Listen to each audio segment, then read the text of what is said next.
it's like all of this science, but there's also that spiritual component. And like that's what I wish everyone knew, you know? It's like, because I didn't grow up very spiritual or religious or anything like that, but very like scientific.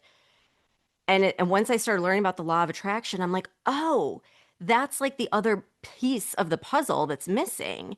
And then looking at the scientific world, I'm like, they're missing half of the equation, which is like I call it consciousness, but the Yes. spiritual aspect.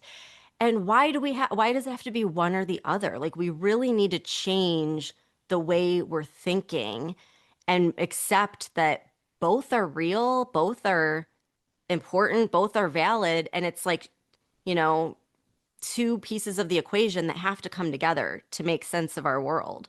And I didn't realize up until I don't know, a year ago, but like I'm still learning as I go how much science backs up all of these like quote unquote spiritual or like things that people would consider like woo woo, how there's a ton of scientific research. It's just the mainstream scientific world doesn't really want to look at it.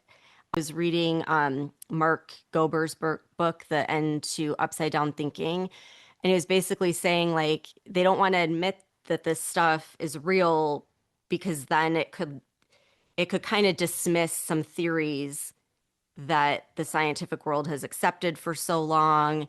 And it's just interesting how it's there, the evidence is there. It's just there's a lot of people that refuse to look at it and they want to keep the spiritual stuff separate, like that's over there and the science, is over here, and let's not merge the two. I mean, you know, I think one of the reasons why my book could be written is if I'd been a scientist, then I would probably have written from this particular narrow Hmm. point of view of a particular kind of science, right? But Right. because I'm not, then I was able to write, okay, here's 70 different kinds of science. You choose one. Which one works for you? Because they Yeah. all play into it. If you want to look at Freud and Jung, then you can get into the psychology of, because in my first book, one of the things I got into a lot, it's called Five Reasons Why Bad Things Happen, was the idea of the subconscious. And when I realized the subconscious was the body, and that ties to the mind, body, spirit, whichever terminology you want to use. But when you start looking at that, you're going, okay, well, where's the subconscious on your wishing?